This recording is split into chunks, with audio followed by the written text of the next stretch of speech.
Hello, welcome to another tips and tricks video from myself, Insomnia Dreams. Today we will be talking about the game, as always, UFC 3 Ultimate Team. But we got a good one today, guys, because this has been highly requested. A lot of you guys have been sending me messages, asking me questions on my videos about what some of the abbreviations mean once you get into your fighter. I know a few of you are having problems. So, first of all, let's get straight into it, guys. So, we're going to customize fighter, and this is what we will be talking about in this one. Now, what you can see at the top, this is a question that people are asking me. They're asking me, what are the abbreviations at the very top of the screen that you can see now? You've got some stats there, and these are key stats when it comes to your fighter and what you need to know you want to increase. So if you feel that your fighter's too slow at throwing strikes, then you'd want to increase your speed. If you're not got enough knockout power, you need to increase your power stats. If you feel that you can't catch fighters when they're going around the ring, you need to increase your footwork, so overall your movement. But a lot of people don't know what these abbreviations stands for. So this is what we're going to be talking about in this one, guys. Smash the thumbs up if this is going to help you, because I know a few people have said to me, I can't find this anywhere online. Well, now you have, guys. Let's cover this topic, okay? Right, so starting with your striking stats on screen, you'll see as normal your chemistry, then your striking overalls. So my chemistry, for instance, is 86 here. My striking overall is 84 with this Conor McGregor. Then you've got these little abbreviations next to it. Now, the first one, SPD, stands for speed, which I think a lot of people already know. So you can see minus 96. The next one's power, PWR. That's pretty straightforward as well. ACC stands for accuracy, so how accurate your fighter is at performing strikes. Will he land a lot of them or not? Like mine's 95, so he should be landing pretty much every single one of the strikes up throw, unless they're blocked or someone dodges them. BLOK is block. Pretty straightforward again there, guys, like how good your fighter will block the opponent's strikes. Then HMVT. Now, this is a big one. A lot of people are very confused when it comes to this, and I must admit, I wouldn't be able to tell you what the full abbreviation stands for, whatever, but it's head movement, guys. Head movement. That is what HMVT stands for. And the way I found this out was I increased my stats when it comes to this, and I lowered them. And I saw that when you're doing that little, when you're trying to get out of way of moves and you play it. Remember in UFC 2, it looked like you was dancing. Well, now in this one, you can move about a bit.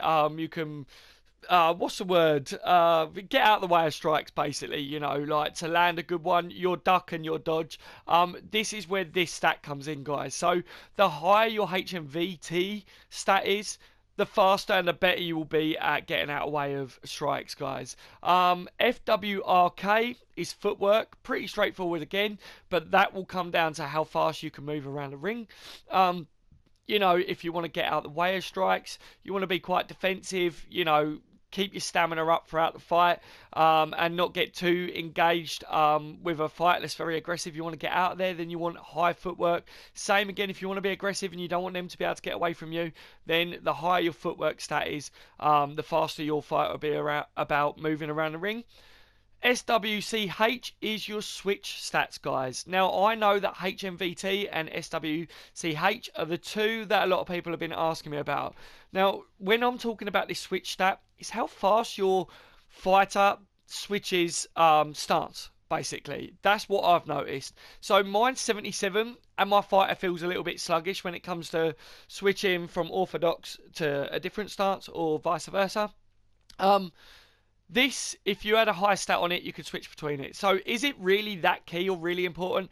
No, the main time you would want this to be high, guys, is if your opponent is doing a lot of damage to one of your legs. And you need to switch stance to remove the leg that is really highly damaged to the other one. We all know that this is a big part of this game. Leg damage can be a right pain in the backside, and you need to switch it up sometimes. Also, some of you guys might like to try and switch stance during a fight just to throw your opponent off. It could be a tactic that you're using. So the higher your switch stats, the faster you will transition between stances, guys. So hopefully that has answered your questions when it comes to the striking ones. Now we're going to go into this one, which I don't think a lot of people have too much problem with, but what the abbreviations stand for and that in this one. Again, you've got your chemistry and then your grappling overall stats, which you can see again, the chemistry is 86, of course. Then the grappling for Conor McGregor is only 70 on my fighter, but THRW is your throw stats, guys. It's how good you are at throwing your opponents. Say you're in a clinch and you've got a throw move. It's how good your opponent will be, how effective he will be at throwing your opponent down to the ground, if you know what I mean. It's your throwing stats, okay? CCON is your clinch control, so how good your fighter is in the clinch. You can see my Conor McGregor is only 68, so if someone gets me in a clinch, I'm not very good at blocking transitions. I'm not very good at, making my own transitions. It feels very sluggish again. When it comes to striking in the clinch or whatever, this also is how powerful you are. From what I can tell, guys, I've only got 68, but still, if I throw a knee, a big knee shot or a big elbow, it still rocks them. So I don't know whether that comes into effect too much. I don't think your power and speed comes into this like someone's told me. I think it is clearly this stat on its own, but it's mainly about the control that you have in the clinch. So how you can pull them around, how you can block them from getting out and away from the clinch, how you can get into the clinch, how you can engage a clinch as well. You want this to be as high as possible, guys, if that is your style of fighting. TD is pretty obvious, it's takedown. So 77, if you're a grappler or a specialist, you want to get them down to the ground, you want your takedown stats to be as high as possible. Mine's only 77. I can take people down still, but if they've got a very high takedown defense, then it feels very slow. But again, Conor McGregor, I'm not looking to really take people down to the ground unless I'm trying to score some points. TDD goes in hand with a takedown. It's your takedown defense, guys. So you can see there, mine's only 65. I need to up that because, being Conor McGregor, I want to keep the fight on the on its feet because I'm a striker. My stats need to be higher when it comes to takedown defense. So if you're sick of people taking you down, make sure that TDD stat is as high as possible, guys. Top TOP. That is how dominant you are when you're on the ground and you're on top of your opponent, i.e. moving, transitioning to different positions, so side control, half guard, full guard, top mount or whatever. This will help you the higher your stats are there. Also, I believe that it does come into play when it comes to your ground and pound as well. You can add perks or boosts or whatever. I think it's perks that will enable you to be better at certain things like ground and pound and transition better and kill your opponent's stamina. But the top game stats is how good you are pretty much at transitioning and how in control you can be when the fight is on the ground and you're in the top position, okay? The BOT, totally the opposite. It's the bottom. So the higher your bottom stats are, the better you will be, your fighter will be when you're underneath your opponent on the ground, blocking their transitions, getting out, getting up, standing up. You'll see that the bar when you're trying to do your transitions will be faster the higher your stats are on either the top or bottom stats. If they're low stats, you'll see that it's quite slow to do each one, which makes it harder for you guys. So again, these stats will be higher if you're using a grappler or a specialist to what your striking one will be, because you don't have enough slots to really up these that much. But that is where chemistry comes into play, guys. Now I've done a video speaking about chemistry, how it hires your base stats, like your lowest stats. So check that one out if you want to know more about that one, guys. But let's carry on with this anyway. CUBO. So it's your submission offense stats, guys. So mine's low. It's 65. I'm Conor McGregor. I'm not looking for many submissions. I'm not looking to finish my fighter on the ground at all. I'm looking to stand and bang.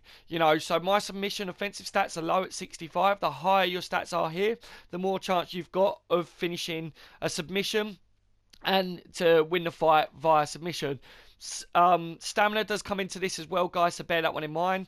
But the higher your stats, the better you'll be at submissions. The lower your stats, the worse you will be, if you know what I mean. Same again, goes hand in hand with this one. SUBD is your submission defense stats. So it's how good you are when someone gets you in a submission, how good you are at getting out of it, okay? So again, the higher your stats, the better you are at getting out. the lower your stats, the harder you'll find it, guys. Okay, so we'll move over to training here because you've got some more stats here.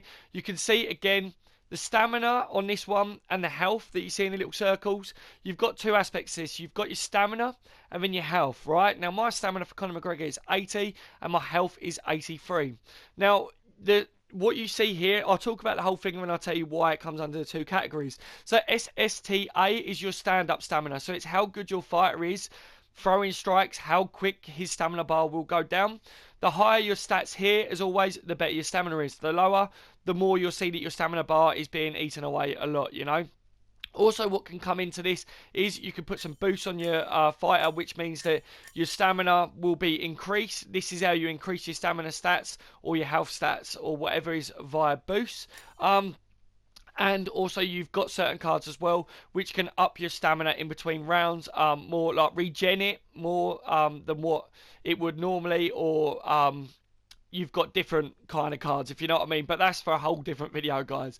Your GSTA is your ground stamina. So if you are a grappler specialist and you want to take the fight to the ground, you'd be looking to get that stat as high as possible. So me being Conor McGregor, I want my stand-up stamina to be as high as possible, and the ground stamina, I need it to a certain degree in case people take me down, but the ground stamina is how quick you'll run out of energy trying to perform transitions, ground and pound and things like that. The lower the stat, you can see where I'm going with it, guys, the worse your fight will be stamina-wise. Your bar will just be eaten away quite quick. What else have we got here? So END is endurance, so it's how much endurance your fighter has, which if I can just quickly go here, I'll be able to show you. On a boost stat here, which would boost your thing. Your endurance improves stamina regeneration during rounds and increases stamina recovery between rounds. So that was what I was talking about a minute ago, guys. That's how high your endurance is. So that's how high your stamina will be increased during rounds, okay? So my endurance being 85, my stamina does regen pretty good. CHIN, so chin, that's how strong my chin is. Again, you can put a chin boost on, which will increase how many hits you can take to the chin. Again, look, improves resistance to stuns, wobbles and knockdowns. So you can literally use these boost cards to read what they do as well on this section. Body, self-explanatory. It's how good you are when it comes to the body, how much body damage you can take, how strong your body is. Legs, same again. The higher your leg stat is, the more likely you are to not be able to be limping straight away from a few leg kicks or whatever. The lower the stats, the more likely you are, if someone keeps going to your leg, you're going to end up being kicked on the floor, and you could lose a fight because of leg damage, you know. TGH is toughness, guys. Now, toughness, I don't know whether I've got one here.